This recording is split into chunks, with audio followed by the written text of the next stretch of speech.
Good morning. It is April 25th, and that means two things. I just had a very productive weekend. How about you?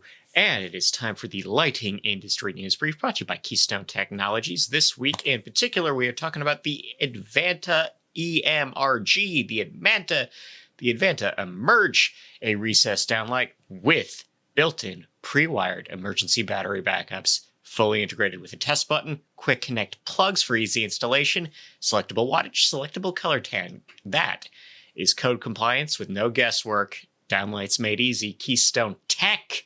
Link in the description if you please. Going into the news for this week, the U.S. Department of Transportation has $6.4 billion to give away as part of carbon reduction initiatives along highways. Look out for work changing streetlights. Atlanta Light Bulbs has been pushed into Chapter 11 bankruptcy by complaints by Halco, Candela, and Norcross. More details as we have details. GE might be leaving Schenectady. This is another facility closure from the new owners. PNNL has a new energy calculator for you. The NLB has teamed with the LHRC, the Light and Health Research Center, on a new education plan. The IES is tightening their budget. Travel and event reimbursements for members won't be happening so much anymore. They are going to be sticking to more virtual events to compensate, but there you go. Border States has bought Advanced Electrical Supply. Sonepar will be relocating their distro center to Brampton, Ontario. The DLC has a new sticker set. QPO logos have been updated. U.S. steel and aluminum will be required in infrastructure spending. That's part of guidance in that $1 trillion spending bill. Omnicable has joined ETIM. Signify has released their plan to leave Mercury behind. Supply chain woes are here to stay, according to a number of lighting CEOs. We have new evidence from Lighting Europe suggesting UVC as a complementary disinfection tech going forward. Faurecia and Hella have a new name. It's now just Forvia, all caps. ViewReal, a printer of micro LEDs, have oversubscribed on a new round of funding. They're up $14 million. Signify, back again, publishing their climate action report, recapping current goals and future projects.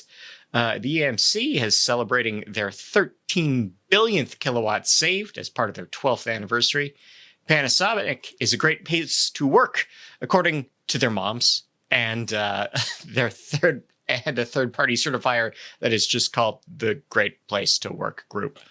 We have a new trend in labeling. This is about disclosing sustainability on the package. That's getting some momentum. We might see that going forward.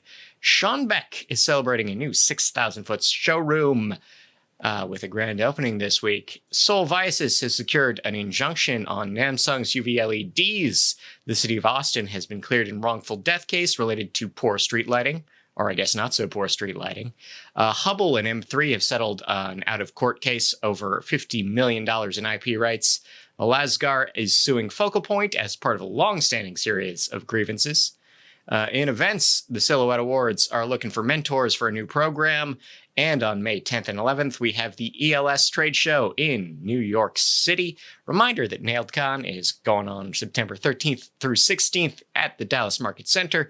Book your tickets now. We have a rep agency update in that Hammond will be running with Federal Cable and Vertical Datacom from now on. And recommended reading, all this is on nailed.org. There might be a test later. There won't be a test later. Mike Peterson, Linda Kafka on biophilia. We have Lightay's Earth Day documentary. We have a case study in affordable green housing. We have one person having an adverse reaction to LED lighting and demanding sweeping policy changes because of it. We have 4 trends and controls. We have E. Kinnersley on who wants to save the incandescent. We have Rexel talking about designing for disassembly. We have a discussion of saving the black box from the IES. We have resetting on retail with lighting. We have smart tech for street lighting. We have a long view on retrofits from facility exec. And a reminder that professionals are people first. Thanks, LEDs Magazine. In IoT, Insteon is gone. This is a Smart Labs licensee. None of their products work. None of the people who worked there admit to working there anymore. And all of the devices are bricked. That's it. No word on what anyone will be doing with that. Wirepass has teamed with Illumipure for smart connections in UVA and UVC lamps.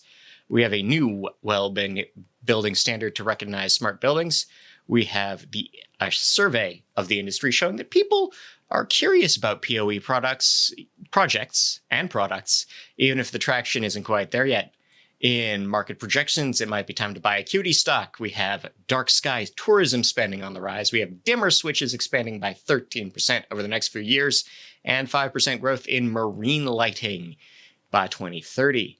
In R&D, we can find out that plant cells, specifically the leaves of poplar trees, do change to adapt to lighting conditions. We have a discussion of whether human-centric indoor design really works. It's at best 28% effective on one metric, according to LEED. We have MIT transmitting sound via laser beam 2 different ways. So look forward to this show being transmitted via light in the future. In Dark Sky News, it is International Dark Sky Week. Check for local events, or maybe a webinar or two. In other Dark Sky News, we have the capital of Pennsylvania going dark for migration season. We have Washington U in St. Louis doing the same. Fort Edward, New York, the citizens are opposing new lighting on the bridge. An update that greenhouse in Silt, Colorado will be dimming overnight, so there won't be a big old glare bomb on the horizon. Nantucket is planning a star counting night as part of International Dark Sky Week.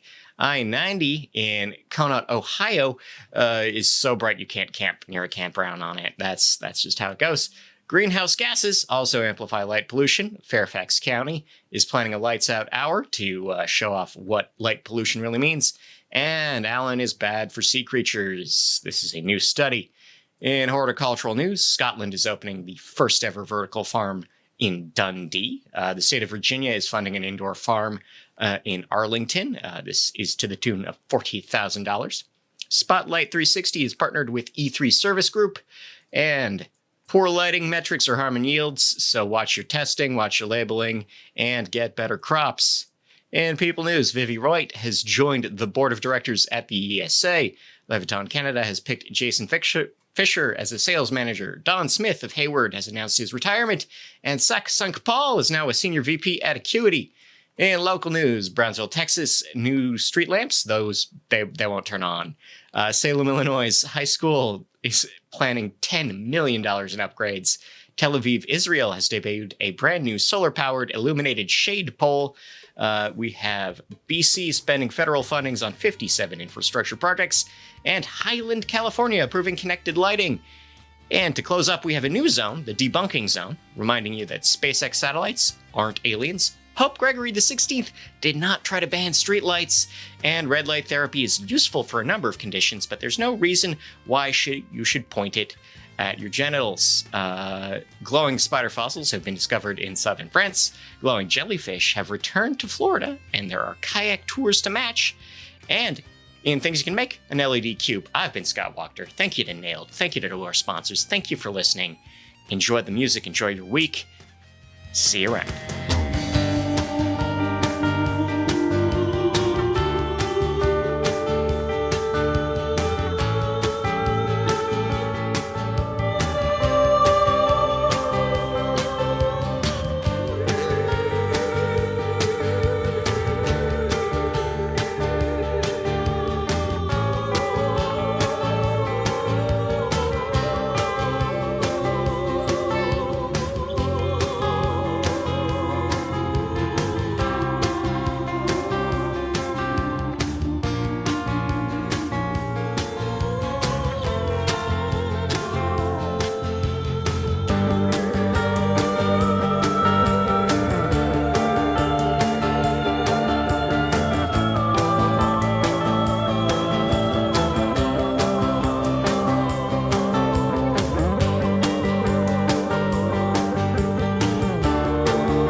next level. We are the post-mankind. Don't be afraid, he's more powerful than you.